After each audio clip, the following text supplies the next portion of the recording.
Alors de base j'avais décidé de ne pas faire cette vidéo, je me sentais vraiment très faible et surtout j'avais pas le moral à faire quoi que ce soit. Sauf que finalement j'avais tellement de choses à dire, à vouloir exprimer, vu que j'ai personne à qui je peux en parler en face à face, j'ai décidé de pourquoi pas en parler face à mon téléphone, au moins ça me vide un peu, ça me fait du bien tout simplement. Avant de commencer le sujet de cette vidéo, je voulais juste parler par rapport à ma dernière vidéo, donner quelques nouvelles. Vous avez parlé d'une grosse perte de poids, donc cette perte de poids, les prestataires qui s'occupaient de ma nutrition entérale avec la sonde sont au courant, donc ils m'ont appelé parce qu'ils prennent quand même des nouvelles pour savoir si ça se passe bien la réalimentation, et du coup je leur ai dit que j'ai perdu 10 kilos en 2 semaines, donc ça ils l'ont prévenu au professeur en gastro-entérologie. En fait il est au courant mais il ne m'a pas recontacté, donc du coup je vous avais dit que j'allais faire mon bilan sanguin et c'est ce que j'ai fait en début de semaine, et il se trouve que les résultats, il y a des carences, il y a des petites choses assez hautes, des petites choses un peu basses, mais c'est assez modéré, ce n'est pas sévère. C'est assez bizarre parce que je vomis absolument toujours autant chaque jour. La seule différence c'est que j'arrive à m'hydrater grâce au pacemaker gastrique, que en gorgée. Boire petit à petit c'est ce qui me maintient en vie là tout simplement, et après même si je vomis excessivement, il y a, comme je vous avais dit, une petite part qui passe, et je pense que ça peut attendre comme ça avec le pacemaker gastrique jusqu'à mon prochain rendez-vous qui est dans 10 jours. Donc dans 10 jours je referai le point avec le professeur en gastro-entérologie et on verra ce qu'il dit. Est-ce que je continue comme ça avec le pacemaker malgré qu'il y ait des vomissements, ou est-ce que on voit autre chose, on remet la sonde, je ne sais pas, donc je vous tiendrai informé de tout ça. Aujourd'hui nous sommes le 12 septembre. Le 12 septembre, c'est mon anniversaire. Donc je suis née, je le rappelle, le 12 septembre 1999 et aujourd'hui j'ai déjà 21 ans. Je ne m'en rends absolument pas compte. Comment dire que grandir et me dire non là j'ai 20 ans, 21 ans, et en fait ça m'angoisse énormément parce que j'ai pas envie de vieillir et c'est très particulier en fait. Tout ça, grandir c'est la chose qui m'a le plus angoissée tout au long de ma vie, mais vraiment. Et il y a tellement de choses que j'aurais à dire par rapport à ça. Alors déjà le temps il est passé horriblement vite, je veux dire c'est pas possible, à peine hier on était en septembre 2019, je venais à peine d'avoir 20 ans. Pour moi j'ai vraiment l'impression de toujours avoir 14 ans, mais vraiment. Je vais vous dire tout simplement pourquoi, parce que c'est à cet âge-là que tout a commencé à basculer pour moi. C'est là où les maladies ont commencé, où les vomissements ont commencé, où la santé mentale a commencé, petit à petit, et tout a commencé à me bouffer. Et avec tout ce qui s'en est rajouté, parce que ok, être malade, mais dans ce cas-là, j'ai demandé à me faire aider et tout ça, mais la seule chose qu'on a faite, c'est me proposer des soins inappropriés, me détruire encore plus. Donc comment dire que depuis cet âge-là, je n'ai plus du tout l'impression d'être en vie. Je ne ressens plus rien, je me sens vide, j'ai l'impression que ça m'a tellement bouffé que voilà, Yamina on l'a tué en 2014. D'autant plus que dans de telles conditions, parce que attendez, 14 ans quand même, on rentre à peine dans l'adolescence, on commence encore à découvrir la vie. J'étais très jeune, 14 ans, et moi j'ai découvert d'une toute autre façon. Boum, déjà avec des vomissements parce que c'est pas évident d'être toute jeune et de faire face à des vomissements chaque jour, et en plus de ça on m'avait rien mis en place pour me soulager ça, et se finir maltraitée à l'hôpital alors qu'on m'a toujours dit que les soignants c'est des personnes de confiance qui sont là pour nous aider, et eux ils ont fait absolument tout le contraire. Donc comment je pouvais faire confiance à l'être humain, aux adultes tout simplement, parce que c'est ça le monde des adultes, il devenait effrayant de le voir de cette façon. Et surtout j'ai dû vivre pendant toutes ces années en étant incomprise, parce que quand t'es une enfant, t'es encore qu'une enfant, tu dis que tu souffres, tu dis que t'as ceci, cela, et que personne te croit, t'es prise pour la pire des folles. Je vous assure que c'était horrible à vivre. Et après il y a toutes ces années où la seule chose que je faisais c'était courir après des soins, je n'étais pas en vie, parce que c'est dingue de se dire qu'on a une souffrance. Je faisais l'impossible pour essayer de trouver ce que j'avais. Une fois qu'on a trouvé ce que j'avais un nom, et bien personne n'a voulu m'aider. Je vous assure que ça c'était une angoisse, mais j'avais l'impression de sombrer dans la folie. Du coup dans de telles conditions, j'ai pas pu grandir à mon rythme, j'ai pas pu grandir convenablement, j'ai été complètement troublée. Tous les problèmes que j'ai rencontrés, toutes les injustices et tout ça, j'ai toujours dû y faire face seule, voilà, dans l'incompréhension de tous. Je n'ai plus du tout le même regard de la vie, de l'être humain surtout. Avec tout mon vécu, j'ai vraiment du mal à faire confiance aux gens, et en même temps tout ça on va dire c'est ce qui m'a rendue plus forte, parce que par exemple ça a également beaucoup changé un peu ma mentalité. Habituellement, un exemple tout bête, à mes 18 ans, à chaque fois que je soufflais mes bougies d'anniversaire, vous voyez, bon je crois pas vraiment à tout ce qui est faire un vœu, après ça va se réaliser, tout ça, mais quand même par tradition on va dire, à chaque anniversaire quand je souffle ma bougie, je souhaite quelque chose.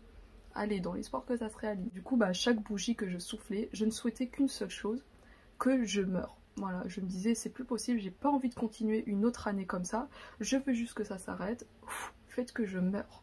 Voilà.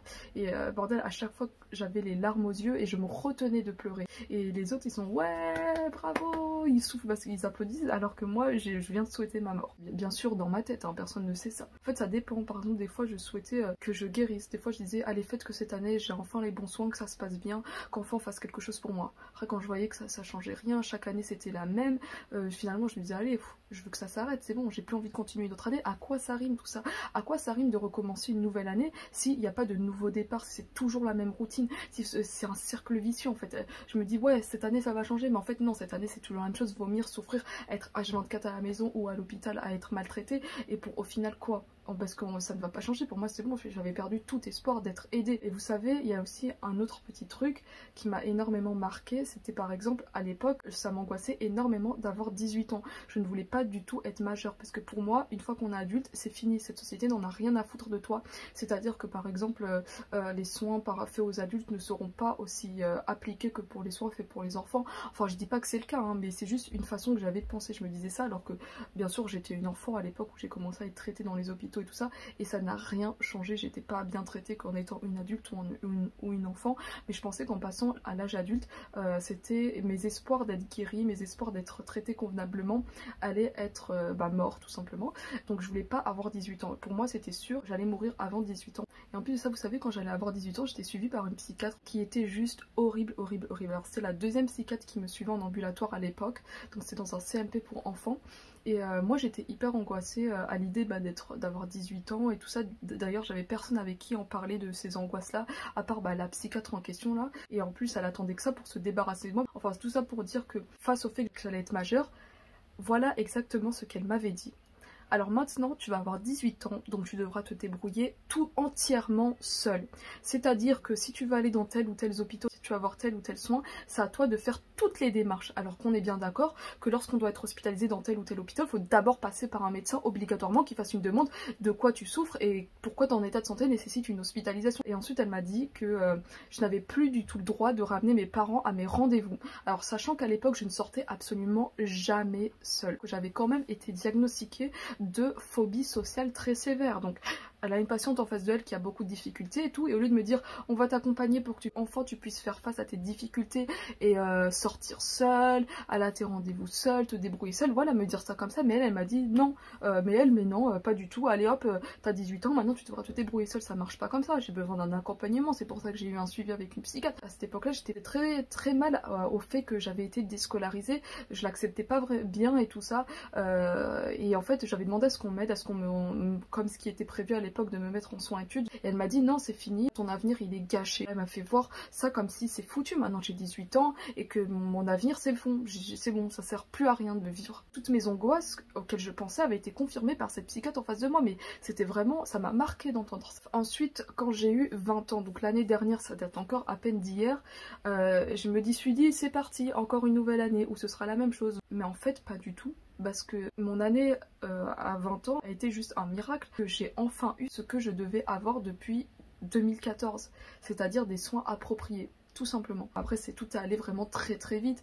J'ai eu une sonde nasogéginale, j'ai été opérée pour le pacemaker gastrique et du coup grâce à ces dispositifs j'ai pu passer la moitié de mes 20 ans sans vomissement grâce à la sonde du coup, parce que j'avais plus à me nourrir par la bouche, et ça pour moi c'était un miracle parce que j'avais quand même, là on peut dire que ça faisait presque une décennie en vomissant tous les jours. Passer de vomir tous les jours à être alimentée sans vomir, c'était comme revivre parce que j'avais pu reprendre des forces, j'avais pu avoir de l'énergie de faire plein de choses, mais vraiment plein de choses, et surtout j'ai réussi à reprendre plus de confiance en moi, parce que c'est vrai que jusque là j'avais tout le temps été renfermée, j'avais déjà un mal-être, ensuite tout ce qui m'est arrivé ça m'a énormément renfermée du monde, j'étais tout le temps dans ma bulle, mais vraiment j'étais une personne juste inaccessible.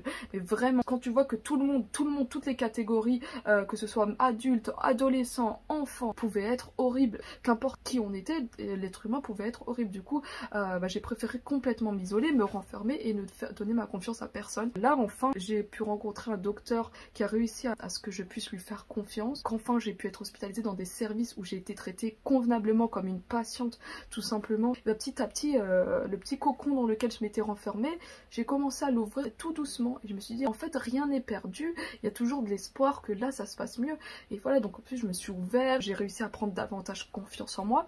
Pour vous donner un exemple tout bête, j'ai réussi à parler de vive voix de mon vécu sur cette chaîne YouTube.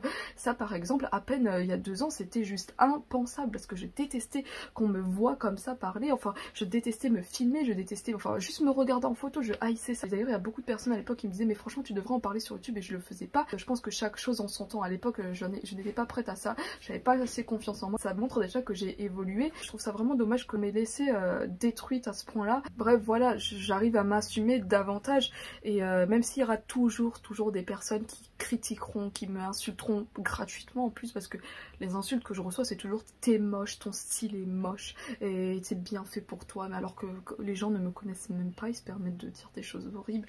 Et ça, bon, ça je l'ai vécu toute ma vie, c'est même plus une nouveauté pour moi. Alors je pense que j'en suis à un stade où c'est bon, ça m'intape, où c'est bon, vraiment, mais je ne vais plus prendre en compte ces choses là. Bref, petit à petit je sens que je peux enfin avancer et j'essaie juste de me reconstruire. Voilà, c'est pas évident mais je sais pas comment, doucement et sûrement j'espère. Et aussi quelque chose de très important, je sais pas si je l'ai dit tout à l'heure, mais j'ai toujours détesté le jour de mon anniversaire. Donc à chaque fois que c'est mon anniversaire, je suis très triste au point où j'en pleure. Heureusement, ce qui m'aide énormément, c'est de me dire que physiquement, je fais pas 21 ans. Parce que quand les gens me voient, je leur dis ouais, j'ai 20 ans, j'ai 18 ans, j'ai 19 ans, ceci, cela. Ils me croient pas, au point où des fois, quand j'allais au cinéma, le monsieur du cinéma, il me faisait directement tarif réduit 14 ans, pour les moins de 14 ans. À ce point là je fais aussi jeune, donc ça a ses petits avantages. Et c'est aussi le fait que je me sens toujours bloquée dans mes 14 ans, que j'ai d'ailleurs toujours gardé le même style vestimentaire, niveau coupe de cheveux, niveau goût, parce que j'ai tout simplement pas grandi à mon rythme. Mais moi personnellement je ne changerai jamais mon style, je reste authentique, je mets ce qui me plaît et je grandirai pas pour grandir en même temps que cette société. Donc je grandis à mon rythme et si je veux garder ce style, même si ça n'irait pas avec mon âge, je le garderai. Et d'ailleurs la majorité, même la quasi-totalité de mes vêtements sont ceux que j'avais à l'âge de 14 ans. Par exemple, il y a plusieurs t-shirts et tout que je porte encore aujourd'hui et tout ça qui datent de l'âge de 14 ans, donc je suis toujours bloquée à cet âge là. Bref, voilà. Ensuite je vais vous parler de ce que je fais chaque année le jour de mon anniversaire. Tout d'abord, chaque année c'est la même chose, voilà.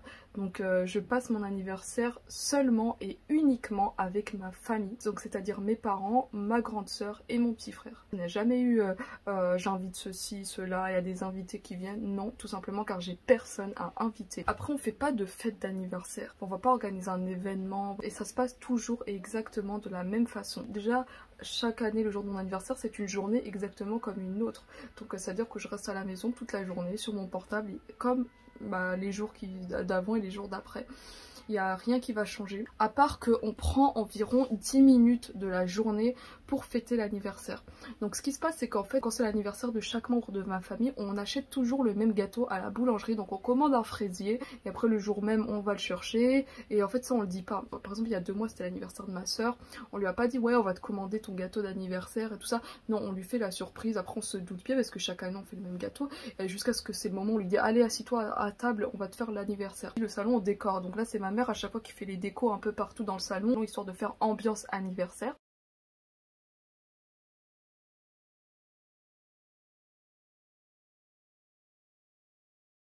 Après je m'assois à la table comme je vous ai dit, donc ma famille elle vient avec le gâteau, il y a le classique joyeux anniversaire, on pose le gâteau, on fait quelques petites photos, je souffle les bougies, on me donne des cadeaux et on mange le gâteau. D'ailleurs au passage le gâteau de mon anniversaire depuis que ma maladie a commencé je l'ai toujours vomi, à chaque fois que je le mange j'espère que cette fois je ne vais pas le vomir mais ça ne change rien et c'est tout. Donc je m'en plains pas, c'est extrêmement suffisant je trouve, mais bon c'est assez différent des gens parce qu'il y en a ils consacrent toute cette journée à faire un événement, ils invitent des tonnes de personnes, ils reçoivent des tonnes de cadeaux, mais moi ça n'a rien à voir avec tout ça. Par contre à l'âge de mes 19 ans j'avais commencé à faire quelque chose de tout nouveau le jour de mon anniversaire. Donc à l'âge de mes 19 ans et de mes 20 ans en fait j'avais découvert qu'il y a un endroit où le jour de son anniversaire on peut faire un tour de bateau sur Paris gratuitement. Au passage j'avais la gratuité pour la tour Eiffel, alors j'y suis allée et tout ça, donc c'est assez sympathique. Victima è innovativa.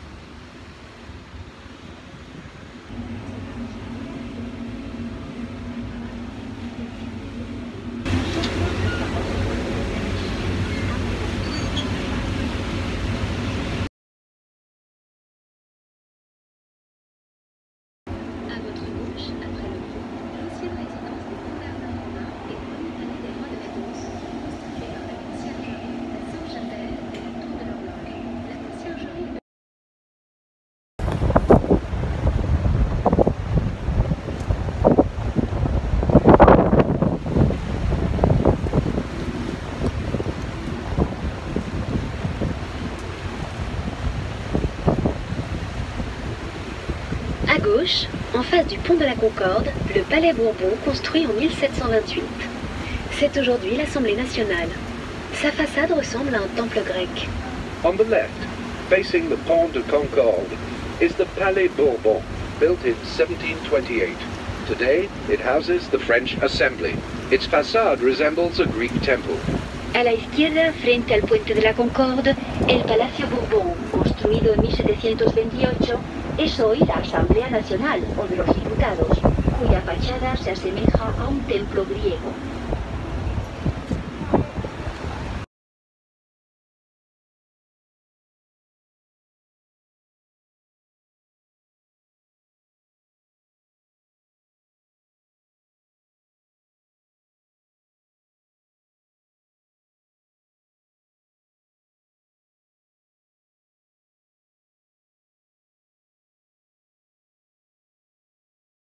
Mais cette année on n'a rien fait du tout. Ensuite pour les cadeaux, c'est principalement ma mère qui me fait des cadeaux. Les cadeaux qu'elle me fait, c'est juste histoire de faire le geste de me donner un cadeau. C'est pas vraiment un cadeau qui sont dans les choses que j'aime. Bref, voilà, du coup là on va faire l'anniversaire.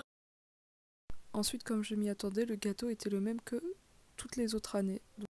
Alors j'ai gardé mon chat dans mes bras à ce moment-là, même s'il était assez paniqué, parce que je ne pouvais pas faire cet anniversaire sans mon chat dans mes bras, tout simplement car il m'aidait à ne pas être angoissée à ce moment-là.